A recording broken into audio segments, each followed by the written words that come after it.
friends, it's Kayla Moran, and welcome back to the Let's Get Candid podcast. Happy Thursday, happy November. I can't believe it's already November. I'm so excited for this month. Much needed break coming in 2 weeks when I go on a trip, and it's my birthday month and Thanksgiving, so I get to go home, and I'm really, really excited. But I wanted to do a quick intro for you guys and do my suck or sweet of the week before we get into Marcella's episode, because it's a good one. It's a long one, but it's a good one, and I'm really, really excited to chat with her and for you guys to hear it.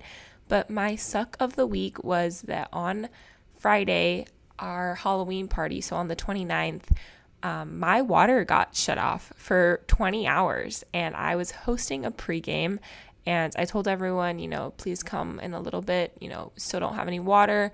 The pregame was kind of a bust, but Chilla was fun. We went out afterwards and we went dancing, so it ended up being a pretty good night. It's just really annoying that my water got shut off around 4:30 in the afternoon. I didn't get it back till like 1 p.m. the next day, and we were not warned. We were not told anything, and there was multiple people saying different reasons for why it was off and not being able to turn it back on, and we had no ETA on when it was going to come back on, and I had to sleep at my friend's house so I could take a shower because I went to Chilla with self-tanner on because I hadn't been able to wash it off like I had planned. So that was my suck of the week. Quite an interesting suck, but the sweet was that I've had some really exciting networking opportunities in the last few weeks, and I got to go to a law school event with a law firm that they put on exclusively for a student organization that I'm a part of, and meet attorneys from one of the best firms in the area that I have fallen in love with. So fingers crossed something comes out of that, but it was really, really cool to network with them and chat with them, and it was so, so much fun. And I had a couple other networking calls with a few people, one of them a judge who has been a mentor to me throughout my time in law school, one of them an attorney my dad is friends with who reached out to my dad asking how I was doing in law school and wanted to connect with me, and another someone that I met on my own terms, my own connections, that I have truly built a friend and mentorship relationship with. So very productive week, very busy week, but actually overall a pretty good week. So with that, I want to introduce Marcella. I'm going to pass it along to her, and I can't wait for you guys to hear this episode. Hi, Marcella. How are you? Hi, I'm good. I'm so excited to have you on. You're one of the first people on my list when I was like, okay, I'm going to start a podcast. Who do I want to have on? Because we chatted on Clubhouse about what's it like doing like grad school and working full time and also managing like a social media career and being an influencer. And we had so much fun. I was like, if I do this podcast, I would want to talk more about this with her one-on-one. So I'm so happy that we get to be here today to do this. Yeah, I'm so happy to be here. So introduce yourself. Tell us a little bit about yourself, what kind of content you create, what you do since you do work full-time outside of content creation, where you're from. All right, so I am Marcella. I'm at Marcella Marie _ on Instagram. I'm a part-time content creator, part-time speech language pathologist in a school, and I live in New York. So apologies if you hear my dog barking. She's a puppy, so she has a lot to say. But yeah, so I do speech therapy in a school. I was doing it full time. Right now I'm at part time, potentially going back up to full time, but we will see. And I do content creation on the side, kind of was doing it for fun and turned into like a part-time gig. And I would love to take it full time one day, but that's where I'm at. How do you manage your time since you do both part-time, and when you were doing teaching and SLP full-time and part-time content creation, how difficult was it to manage just time-wise and just emails and organization and all of that? So in the beginning, I started my blog when I was in grad school. So it was kind of just like an outlet for me, like a creative outlet, just something fun to do. I didn't really stress over if, I had time to shoot so many looks, and I didn't really treat it like a business. So it never really stressed me out in terms of time management. But then when I started working full time in 2019, after I had graduated, that's when, my blog really started to pick up. My Instagram started to pick up, and I started getting more like gifted collaborations, not really so many paid, but just gifted. And I was like, oh, like I can like really make this into something. I have to give it a little bit more time if I want it to be something. So I guess learning how to time manage. When I first started working 5 days a week, I was working 5 days a week in the summer and during the school year, because my school is for special needs students. So they go to school all year long, even in the summer, no summers off. So I guess with that, I started to kind of separate blogging for the weekends and then do my regular real person job, I would call it, Monday through Friday, and not really do too much on the weekdays. But then when I started getting, more paid deals and realizing, wow, I can really monetize this and make this into a career if I wanted to, that was around the time that COVID hit. So we went to work remote. And I just went back to work in person 3 weeks ago. So I had been working remote for preschoolers on Zoom, which was crazy, for a year and a half, a year and 6 months. Let me see if I can hold her. That'll calm her down. Brave's going to join the podcast.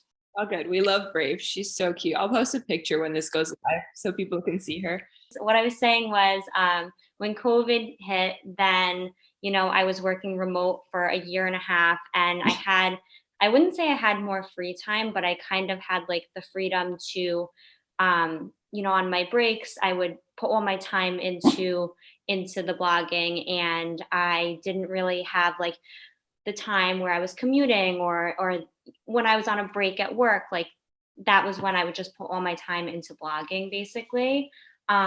So now that I'm back in person, I'm still kind of juggling like how I'm going to figure it out. And because I'm part time, it's just like a total shift in my schedule.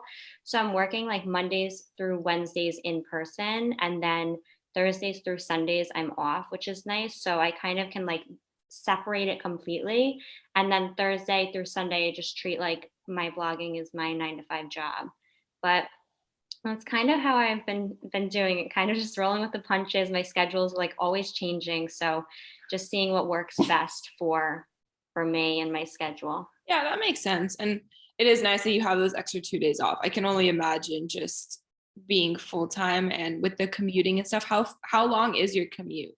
It's only like 25 minutes, so it's not that bad. And I can drive. It's in Queens, and I'm on Long Island, so it's not that bad. Yeah, no, that's nice. So talk about getting into early education, special needs education, speech language pathology. Did you always know you wanted to do that when you were growing up or in college, or did you just kind of fall into that? Tell us about getting into SLP. So I never really knew what I wanted to do until I was like a senior in high school.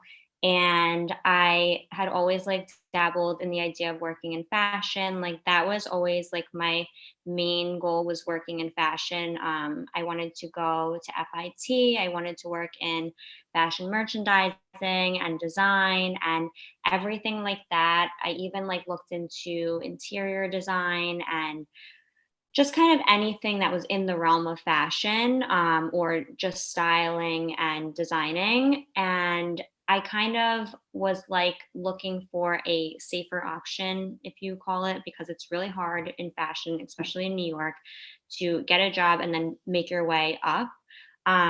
So my mom's actually a speech therapist in a school, and my senior year of high school, I shadowed her in this program that my high school offered, where you can kind of like shadow a career for 3 months. You do a whole project on it, you present on it, and you explain like.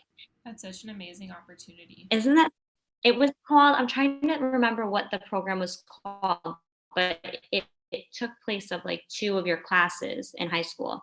So you didn't do two classes that were like electives, and you would go and you would shadow for the morning, and then the afternoon you would spend like doing your journal prompts. That it was like this whole journal that you had to keep on your experience with the career.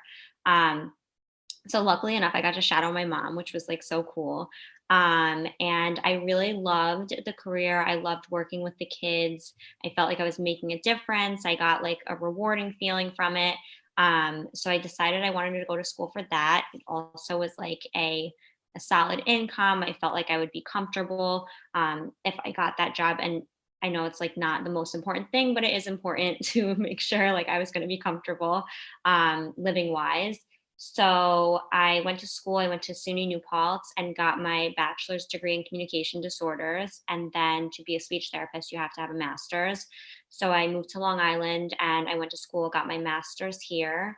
And the last year of your master's, you have to do a two student teaching clinics, and one has to be education based, one has to be medical based, because speech therapists can work anywhere from the NICU to hospitals like VAs and things like that, or they can work in schools. There's so many different areas where you can work.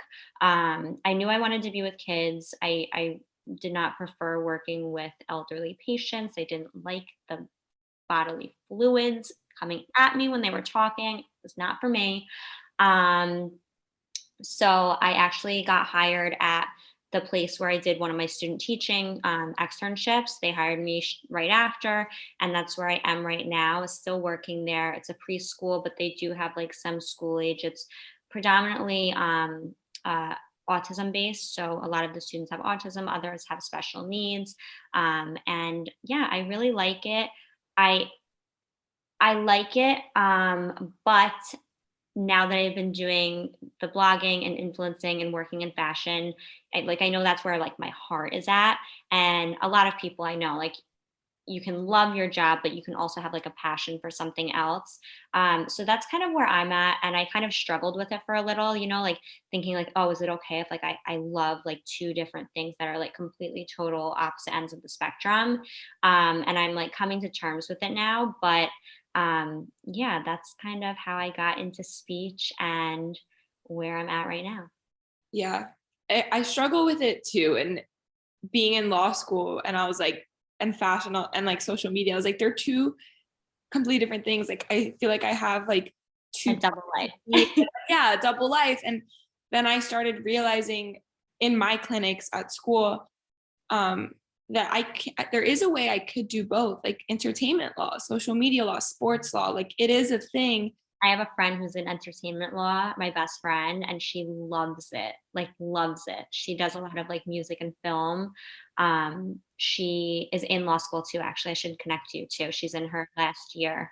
But she took a year or two off in between undergrad and law school, and she worked for a few different um I'm not going to use the correct terminology. So I'll just connect you two and you guys can talk. No, that's so cool. And yeah, I would love to connect with her. But yeah, I realized like there is something that I can connect the two. So now I'm kind of trying to navigate that. And I think I'll always have my law degree, but I want to pursue social media and a career in social media and finding a way to use my legal degree in social media before I do a traditional legal job.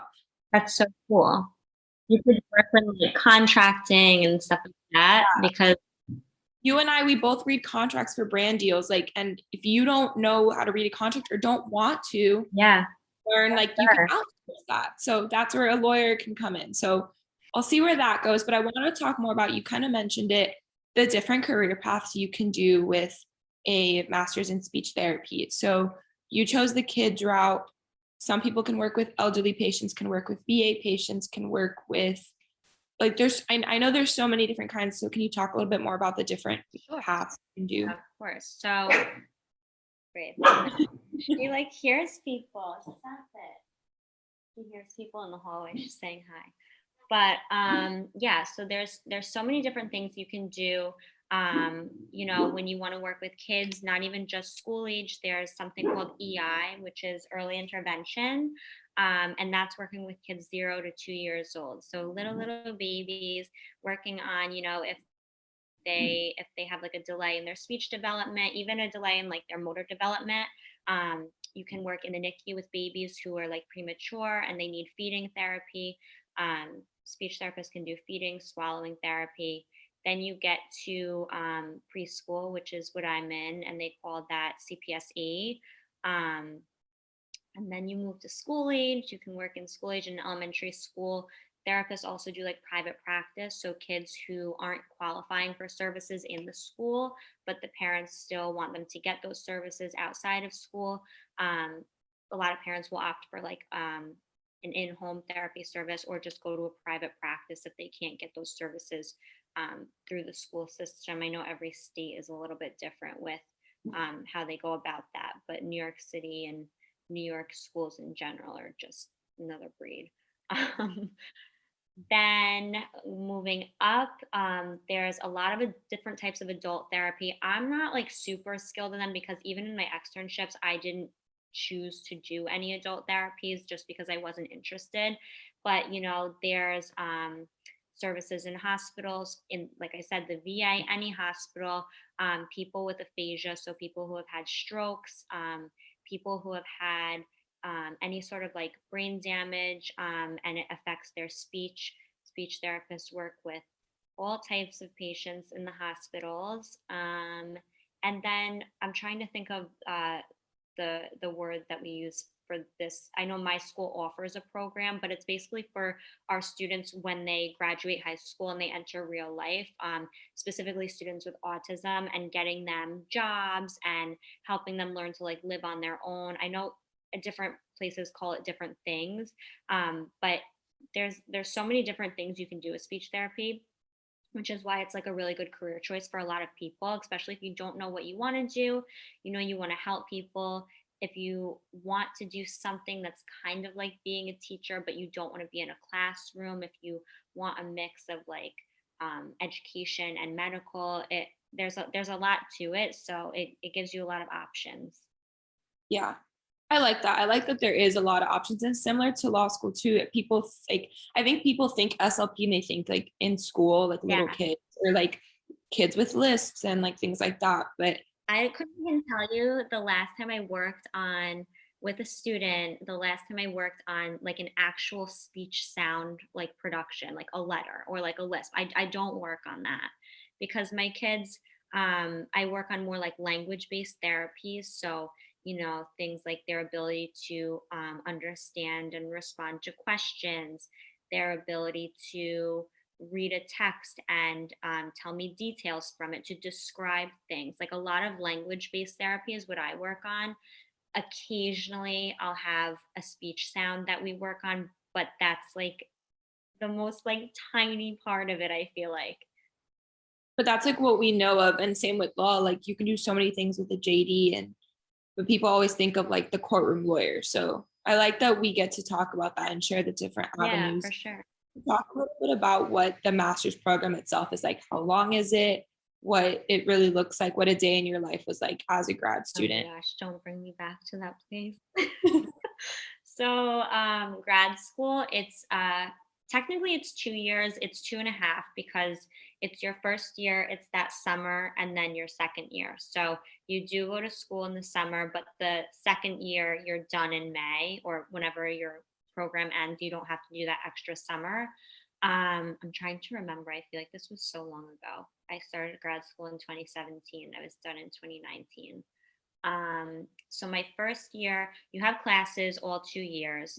My first year was classes like throughout the day, and then you do an on-site clinic. So most grad schools, especially in speech, they will have a clinic on site, and kids will come into the clinic, adults will come in. It's kind of like a private practice, like I said before. So if a student can't get services in their school, maybe they'll try to go to like a campus clinic and work with grad students who are learning about the field and whatnot. So under supervision, you will provide therapy. You'll learn different ways to provide therapy, different techniques. So in addition to your classes, you do that on-site clinic work. And then the summer, you do the same thing, classes and on-site clinic work, but it's a little bit more of like a lighter load in the summer. You have a small break. I think it was like a week. It was so sad that week. I was like, this needs to be longer. And then you go back for your second year. And your second year is, I don't know if I would say which one is harder. Your second one is definitely like heavier in terms of what you're doing. There's just like a lot more. But the first year, you're adjusting to, going from an undergrad schedule, which is a lot more lax, even in like communication disorders. Like you have a lot that you need to get done, but like you're an undergrad. Like I was in a sorority and I had like the social life and things like that. And I was living on campus. And when you're in grad school, it's like a total change. And it's just like you go to school, you do your classes, you do your clinic, you go home, you go to sleep, you do it the next day. Like there's no social life. It just doesn't exist. So that's kind of why I created the blog too. It gave me that like outlet that I needed. So then your second year of grad school, you do 2 externships. So for example, like I worked in an elementary school for my first externship. So I would go there the entire school day, 4 to 5 days a week. So it would be Monday through Friday. I would go from 8 a.m. to 3 and kind of like shadow another speech therapist in a school, but then you kind of take over their caseload and you do the therapy and they supervise you. And then when you get out of your externship at 3 o'clock, you go back to school and you do classes from 4 to like 7:45 at night. Then you go home and then you do it again. So that's basically it. And then you graduate in May and it's the best day ever. Do you guys have to do like an exam at the end or certifications and stuff? How does that work? Oh, yeah. So I know it might be different for each state, but I had to do a comprehensive exam, is what it's called. They call it the comps. And that you do at the end of the whole program. That's a test that the school administers. So my grad school gives their specific comps. I know other grad schools give a different comps that is more relative to what they taught that entire 2-year period. And then you have to do a test called the Praxis exam, which is, I believe it's state based. I think it changes based on your state. I might be wrong on that though. And that is a really long exam. You go, you sit down, it covers everything speech related. And they tell you if you pass or fail, like then and there. And That's so nice. I wish we could, like the bar's 3 months after. It would be nice to know right away. you can take the test like up to a certain amount of months after you graduate, but most people do it while they're in grad school. I did mine. Most people do it like right around the time they graduate or a couple months before. I took mine in like January, like over the winter break, because I just like didn't want to have the stress of studying for comps and praxis at the same time. I just wanted them to be done. And it was so funny. I remember when I took my praxis, me and Alex had a trip to Disney World planned like the next day. And I was like, if I fail this, I'm not going. I'm not going to Disney World. And he was like, you're going to pass. Like, it's fine. And I like was taking all the practice tests and was failing all of them. And I was like, I'm not passing this. Like, there's no way. And I remember I took the test and I passed with like, I did really, really well. And I was so surprised because I just thought I was bombing this test. So I was like, I can go to Disney World. A nice celebration. Yeah. You have those two. There's like another test for teacher certification, because when you're a speech therapist, you're also like licensed as a teacher. So that test was like simple though. It was just like something you have to get done. And then after you graduate, you have to complete a clinical fellowship year, which is you get paid, like you're hired as a speech therapist, but you have to have a supervisor for, I think it's 9 or 10 months. You have to have a supervisor for, and you have to do like all this paperwork. Once you complete that, then you can get your New York State license, and you can get, they're called your ASHA Cs. So it's your clinical certification of competence from like this national overarching agency. So when you're done, it's your name, MS for your master's, or MA, Master's of Science or Arts, CCC, Clinical Certification of Competence, SLP, which is like your New York State license. It's like a long, long title. How does it feel to have so many letters behind your name? Honestly, it's just like, I'm like, I've been working for it for so long. It was exciting in the moment, and now I'm just like, I just signed it. Yeah, so you brought up Alex, your fiance. You just recently got engaged. When did you guys meet? Where did you guys meet? Talk a little bit about that. Yeah, so we just got engaged like a month ago, maybe a little over a month ago now. So it's really exciting. We met in college in undergrad. So we met 7 years ago. I was a sophomore and he was a junior. And we kind of just like he was in a frat and I was in a sorority. It's really like such a basic like meeting Yeah. story. It's nothing special. But we were out one night and my best friend, I was like, oh, he's really cute. And I wasn't shy, but I wasn't like super outgoing. Like I wouldn't be like, hey guys, it's me. I would kind of like once I was like comfortable, I'd be more social. And my best friend was very outgoing and she was like, go buy him a drink, go buy him a drink, like literally pushing me towards him. And I We all need those friends. yeah. And now I'm like, thank you for that.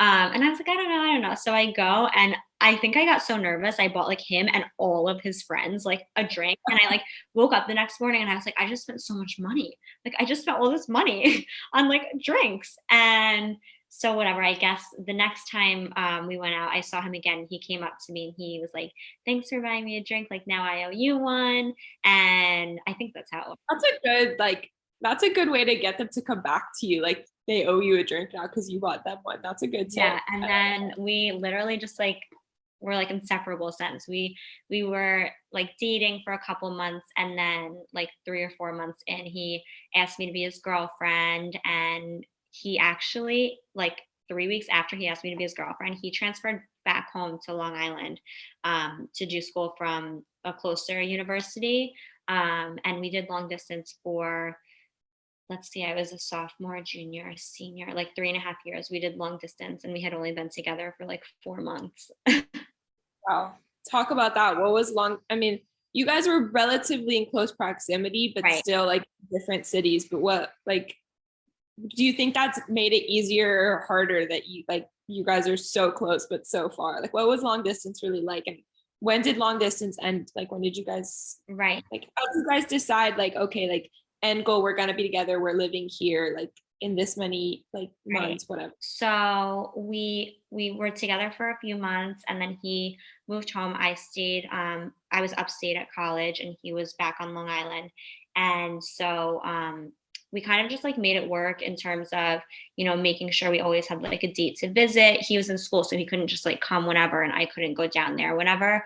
The summers, I would go down for like a few days at a time. And like that's kind of when I fell in love with Long Island. Like I would go like every other week for like 4 days at a time. And we just have like the best time, like going to the beach and like riding the jet skis and just like he lived like Long Island's on a beach basically. Yeah. So there's a beach like anywhere you turn. And I grew up upstate on a horse farm. So it kind of was like a city for me in a sense, even though it was the suburbs. You were so close to New York City. So I kind of fell in love with it. And that's like when I knew, I guess like senior year, I was applying to grad schools and I was applying to some like closer to my family and some on Long Island. And I was like asking myself, like, why am I applying to these schools on Long Island? And I'm like, oh, like they have great speech programs, but also like Alex is down there. And, like that's when we kind of knew like if I was going to go to grad school on Long Island, like we were going to live together. And if, I decided to stay upstate, like we kind of were like questioning, like, will it really work out? Like we've been doing long distance for 3.5 years. Like, is it worth it to do this many more, two more years of long distance? And in the end, we were just like, we really don't think like we could withstand it for another 2 years. Like 6 years of long distance is just so much. But I think it was a good thing because I personally like hadn't been in that many, like I had other boyfriends and I had a couple of other serious relationships prior, but nothing, nothing like crazy. And I was actually like his first like real girlfriend. He had like other girls and like things like that, but nothing like no like serious relationship.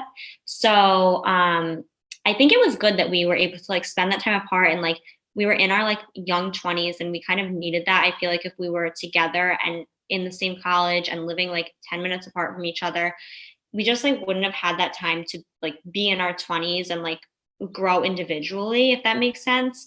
I know a lot of people say like your 20s are like your time for growing and like finding out who you are and things like that. And even though we were together, being able to have like that individual time, like had the time to like be with my girlfriends and like have like that girl time without like, you know what I mean? Nothing like crazy, but just that time apart that you need in your 20s. So we moved in together when I moved down here in 2019 or 2017 for grad school.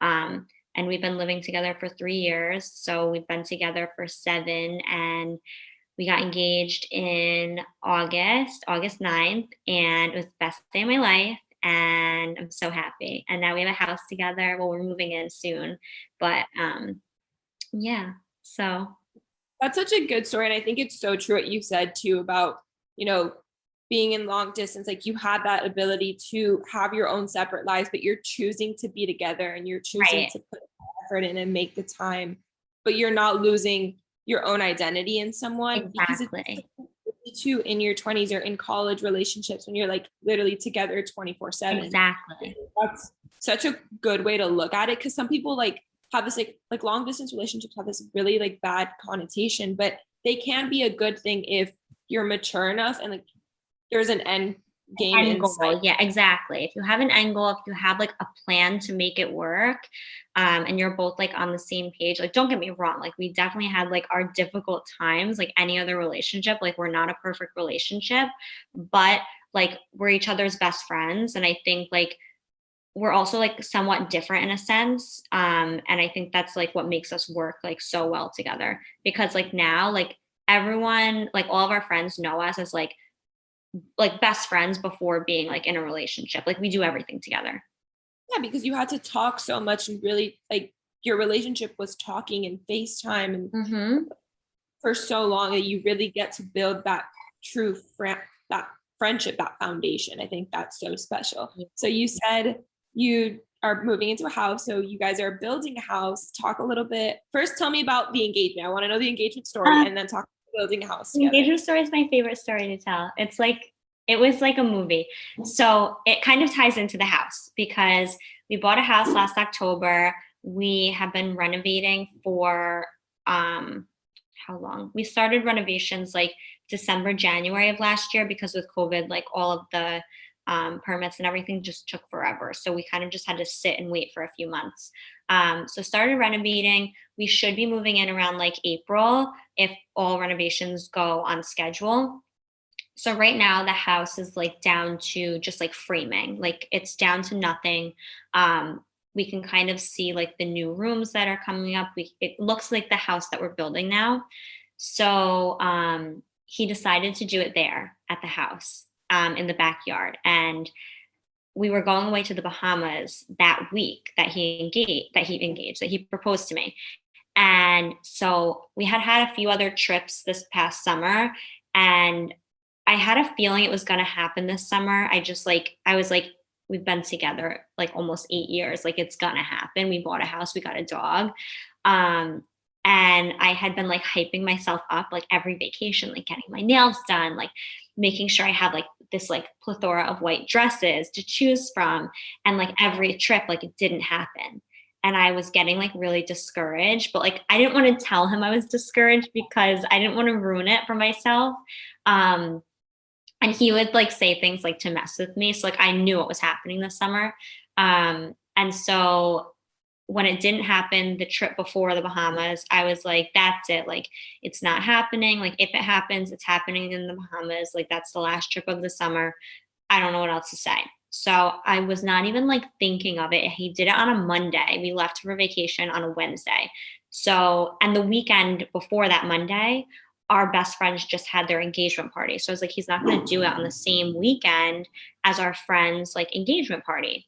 So the Monday came and he was like, oh, we have to go to dinner for my sister-in-law's birthday, which we go to every year. So I didn't think anything of it. And he's like, you have to pick my grandma up and drop her off at my parents. And then you have to stop by the house because we have to meet with the contractor before dinner. And I was like, oh my, like, why is there so much stuff to do? Like, I just don't, and he really got me. I wasn't even thinking of it. I think that's kind of nice that, like you like had your guard down, like you didn't know it was coming because you were expecting, and then you finally, when you let it go, like it happens and it's all the more special. So I kind of like that he did it that way. Exactly. And he was like, oh, can you just bring me like a casual outfit for dinner? Because he was going straight from work. So like I packed sneakers and like just pants. I was like, and I like thinking back, I'm like, he did that on purpose because he wouldn't wear sneakers and just like sweatpants to propose to me. So I picked up his grandma. Apparently, right when I left the apartment, he snuck into the apartment, grabbed the dog, like grabbed everything he needed, grabbed all my white dresses out of the closet.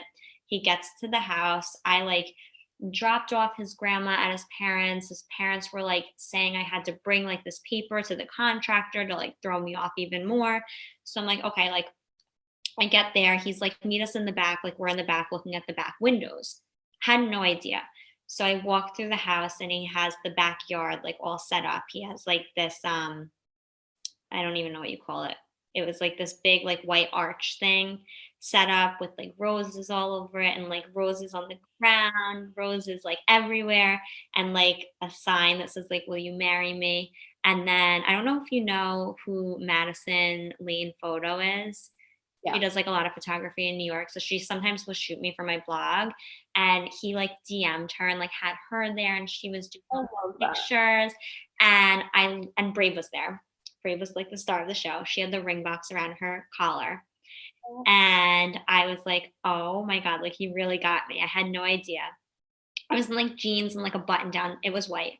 And so I walk over and he does his little speech and then he got down on one knee and then he had all of my family from upstate come down, had like a surprise party with all my best friends and everything.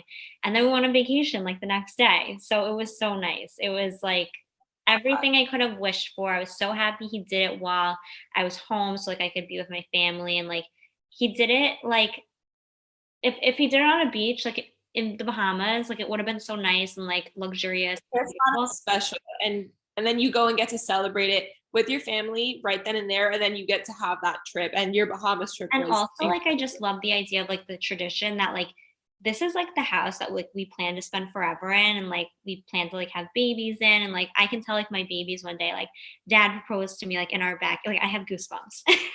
Oh, same. So do I. Oh, I love that. Also, whatever the time comes for me, I'm telling him to take tip. Like you're giving, like Alex is giving. I'll give him Alex's number. You can give him a call. He went on Etsy. He's changed my hair appointment. Like there were so many little details that he did that I was just like, how did you do this? How did you pull this off?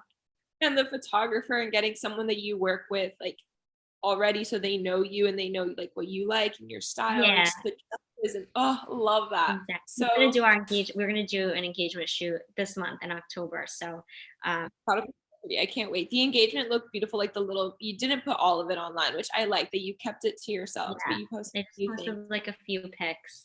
I actually like have the video. There's like a video when it happened, and like I was gonna share it, but I'm like I just like this like I want to have this moment, like you know.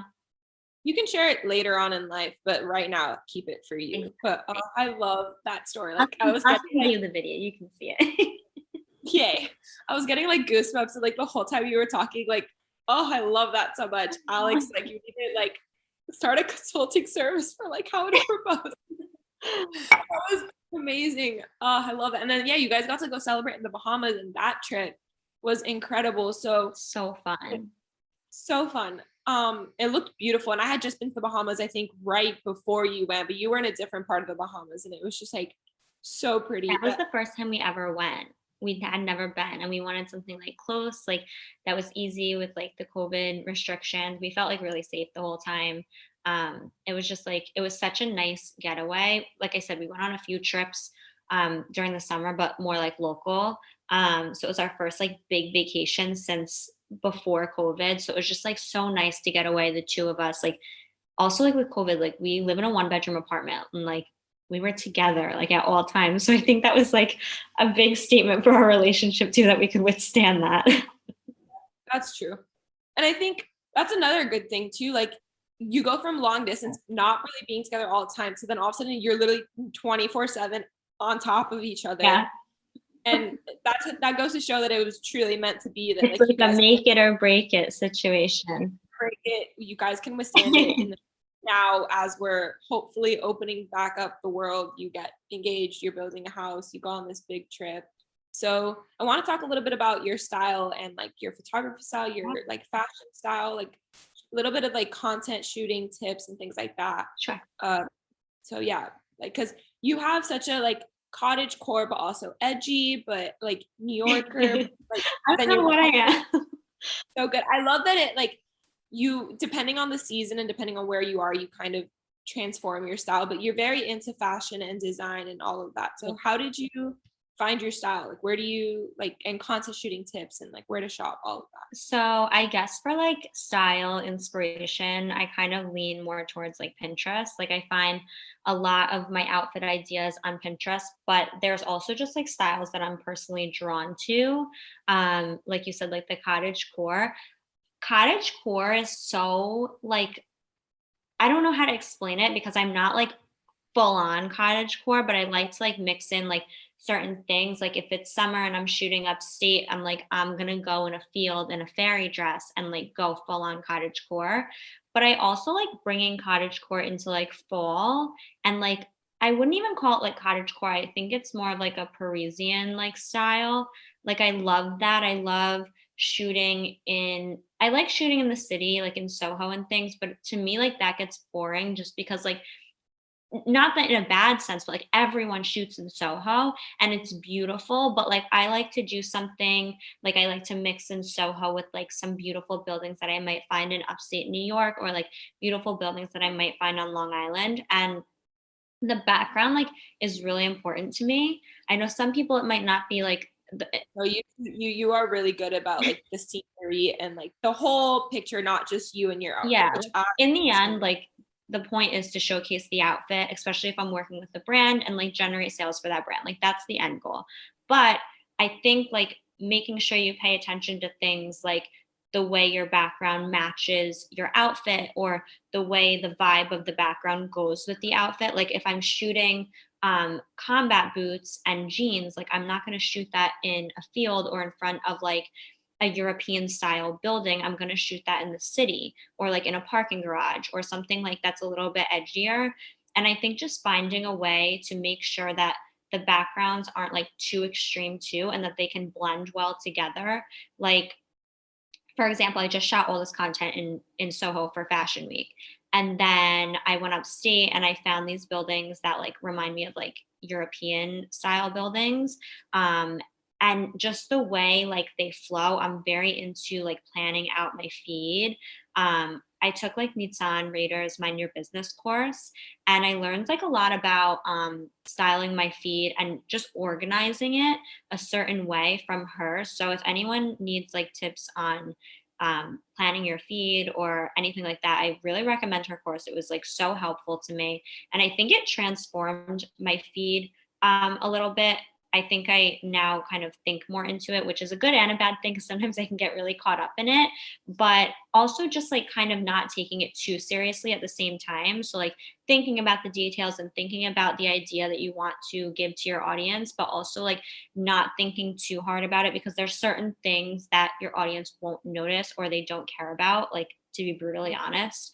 Um, so just kind of like finding that balance and making sure it's something that's eye catching and that you think your audience would want to see and that you think that they'll react well to. And it's also just like a learning experience. Like you'll see what people will react well to and they won't. And that's kind of why I do like those little like this or that polls too, to see like what outfits they like, and say like, oh, one got like 90% of the votes for this outfit and 10 for that one. I'll know like probably not to shoot that one. And usually it's an outfit that's a little out of my comfort zone and not something I'll traditionally post. And I'm like, maybe I should just stick to my basics and stop trying to like go out there and do something that's not like true to me. You know what I mean? Yeah, I think she had so many good things there, but one, like, I like that the course, like finding the organizing your feed and finding your style, but it looks so, and I think you have to have fun doing it. And Exactly. the audience can tell if you're not having fun. And I think you do such a good job of like, because of the backgrounds and the like the changing of locations, it's not the same like 5 locations, you change it up. but it all flows so well. It looks like you're genuinely like you're enjoying this, you're having fun.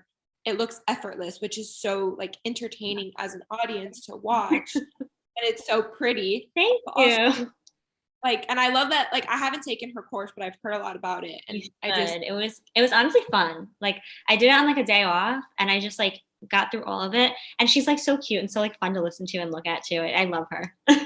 And then I had another point, but I forgot what it was. Sorry. But, no, you're good. But no, I love that it's so like you can tell you're having fun and it's so effortless. And I love that. Who shoots your content? Is it you on a tripod? Does Alex help with other girls? With Madison, you said like I'm not good with a tripod. I'm like so bad. Like I have done some photos with a tripod and they are on my feed. But I don't like it. I don't like to do it. Some people live for that and they're like taking my tripod out. I get very anxious, number one, when I do it. I feel like out of my comfort zone and I think it affects the way I pose and like my facial expression. Like when I'm with a friend, I feel more comfortable and that's fine. Like that's just me. And like that's something I would love to work on and get better at. But I just feel like my photos don't come out as good when it's just me and my tripod. Alex will sometimes shoot, but not as much anymore because his work schedule is just crazy and he doesn't really love to do it. He shot all my content in the Bahamas. So round of applause for him. He did so good. He hated me by the end of that trip. I was like, do you want to still be engaged? He was like, by the last night, he's like, do I need to take a picture of this outfit? I was like, yes, you do, sir. props to him for getting like, getting through it and pushing through. We would just do like, so what we would do is like, I'd be in a bathing suit during the day. I'd be like, first thing in the morning, shoot me in the bathing suit, take 10 pictures. If I don't like them, we're done. And then before dinner, he would do 10. Like we wouldn't do more than like 10 minutes trying to shoot an outfit and we would do it twice a day. So we really only took 20 minutes a day to get 2 pictures a day, which is a lot. And we were gone for 7 days. So that's 14 photos. Yeah. In 20 minutes a day, which isn't bad. But normally I've actually been meeting up with my friend Stephanie. She's Fashion Roll on Instagram and we've been shooting a lot together. She's so cute. You guys should all follow her. She's so nice. And then just like my girlfriends, like if I'm with my friends and like they're with me and I'll be like, oh, can you shoot an outfit quick? Like if I'm home, sometimes my friend from home will shoot with me or my sister shot my that picture you used for the brown tube top. She shot that. I love that outfit and that background. It's so pretty. Those are like the European vibe buildings. I don't know. You're saying, I was like, I know exactly what she's talking about. I love them. I love going back there. I shot there for the first time last year and this fall, and I shot in the spring and I was like, oh my God, it's fall. Like we have to go back there. It was so pretty. And there was like a cute farmer's market happening and like music outside and all these cafes. And I was like, am I in France? Yeah. I need to come. I might go to New York in the spring for like a conference for school, but I've never done New York in the fall or spring. I've only done it winter or summer. And those pictures, I'm like, I really want to go visit you, but also yes, come. You should come. I would say the fall. I like the city in the fall better than the spring. I like the fall too better because the apple cider and the donuts and the tea and the leaves changing not this year because of school, but starting next year when I'm no longer in school, I definitely will be making lots of trips to visit all my IG friends. Yeah. And you should come to Fashion Week. I want to come to Fashion Week next spring or next fall because I'll be waiting for my bar results. Okay. So I'm chilling. I'm free. Yeah. So this was my first Fashion Week ever. It was so much fun. You have to go. Yeah, I'm dying to go. I was with Alyssa all around, and other people up there, we joke all the time, I need to come. And you and her posted you posted a little bit European inspired, and so did she at one point somewhere in the city. I was like, is that London? Because I want to be there right now so bad. Probably somewhere in Soho. It was Bond Street, so I don't know where that is. But I don't even. I posted there. No, she didn't. Oh, I was like, what? You posted the Parisian oh yeah. So at the beginning you said you're really into design and now you're building a house. Like, what's your design style? Do you know? Like, I'm excited to see your house. Like, I'm living for the house content. Like, what do you think your design? So I'm filming everything. I'm going to do like a big like reveal at the end. Obviously, I'm not sharing the outside, but I really want to because it's so cool on the outside now, but just like for privacy reasons and whatnot. So I'm just sharing like interior, backyard, stuff like that. So me and Alex actually like butt heads a lot on this because if he could make this house into like a stark white and silver like Miami bachelor pad, he would. And I'm like, no, sir, absolutely not. But we've actually been making really good compromises. We're going for like I guess I would call it, I was like trying to figure out what to name this. And we work with the designer too. And we think that my style is more of like an organic modern, they call it. So it's like really light tones, a lot of like natural wood mixed in. It's not like farmhouse. I don't really like farmhouse style. I mean, it's nice, it's just not for me. But it's a lot of whites, a lot of natural woods with like a warmer tone to it, but light wood. And just like mixing in like modern elements. So like the outside of our house, we're gonna do this like limestone color with black windows. Oh, I love that. I can't wait to see it. Like the black, like the matte black brings in the modern, and a lot of like the fixtures in the house we're doing like brushed nickel, like that, like not like gaudy gold color, but like a subtle gold color and matte black. Like I don't like a lot of silver, just like not for me. We're doing like all hardwood throughout the house, like a light, like warm wood tone, like very, very light, almost like an ashy, but add like a little like warmth to it. We're doing a tile in the foyer area, a big like floor to ceiling, all the way up to the attic, like foyer with like a loft area that looks down. And everything's like open concept. Like the whole first floor is just open. There's going to be a fireplace in the middle to separate like a floating fireplace or fireplace. I can't even talk. A floating fireplace to separate the like living room and the dining room. And then we're going to add like a few things that are more like personal style choices. Like Alex wants this. We were going to do like a walk-in like wine closet room, but we're just doing like a wall with like two doors that open up. Our designer like saw it in a restaurant and thought it was so cool and just like a cool feature to put in the house, especially since we're going to be there forever. Like we want it to have like all these features that we like. The backyard, we like just started planning with a landscaper and like backyard design people and what we're going to do. We are on the water, so like that's cool. We can have like our jet skis and like go in the water.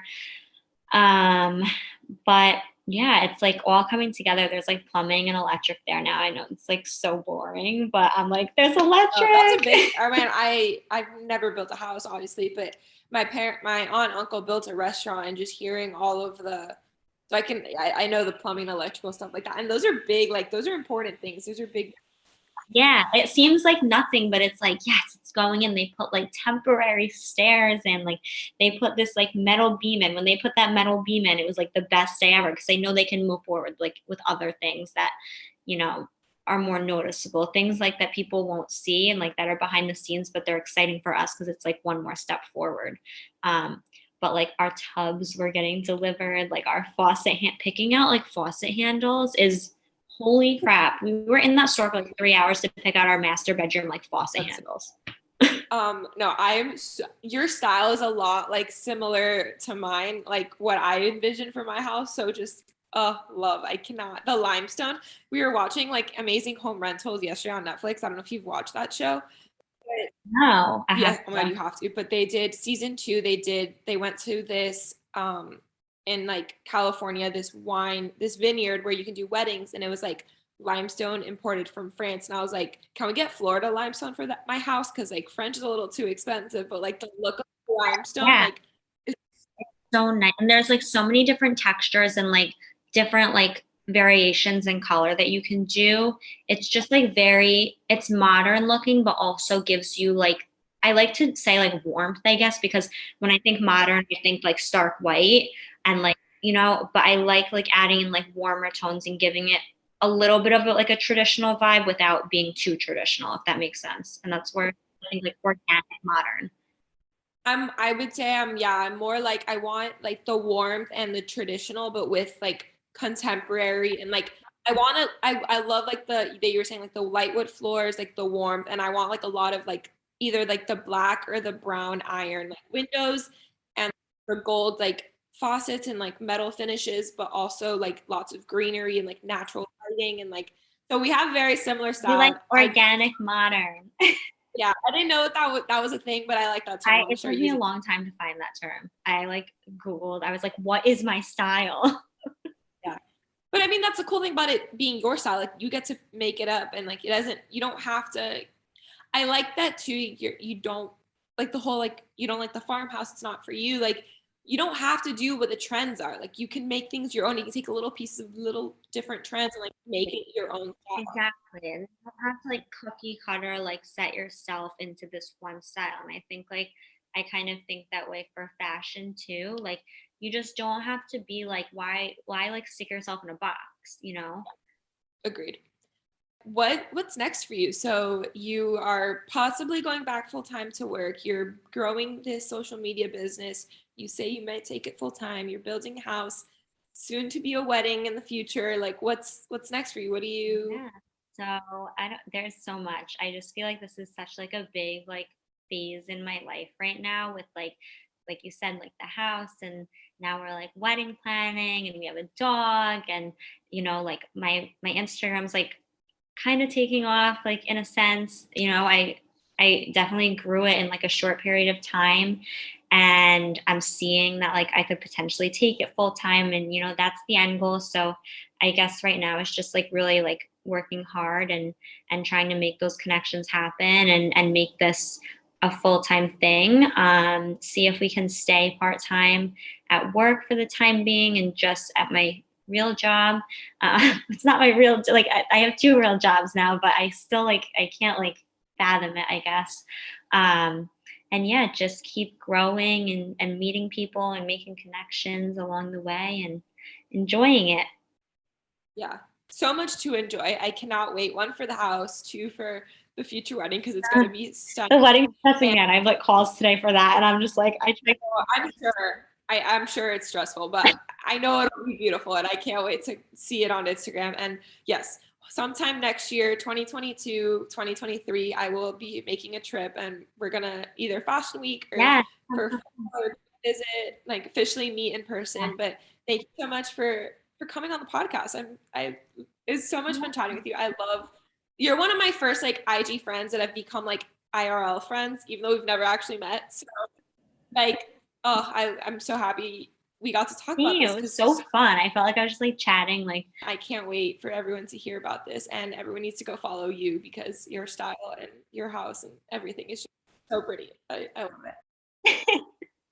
thank you so much. Thank you. Thanks for having me. I had so much fun. Where can everyone find you? Drop your handle, your blog, if you're still doing the blog thing.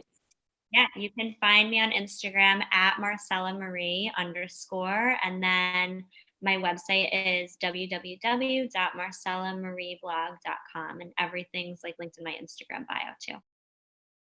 Thank you so much for listening to today's episode. I hope you really enjoyed it. And if you did, please leave a rating and review. Please screenshot as you listen and tag us so we can reshare and spread the love and introduce more people to the show. And make sure you give us both a follow, comment on our last picture, letting us know what you thought. Thank you guys so much for listening, and I'll talk to you guys next week.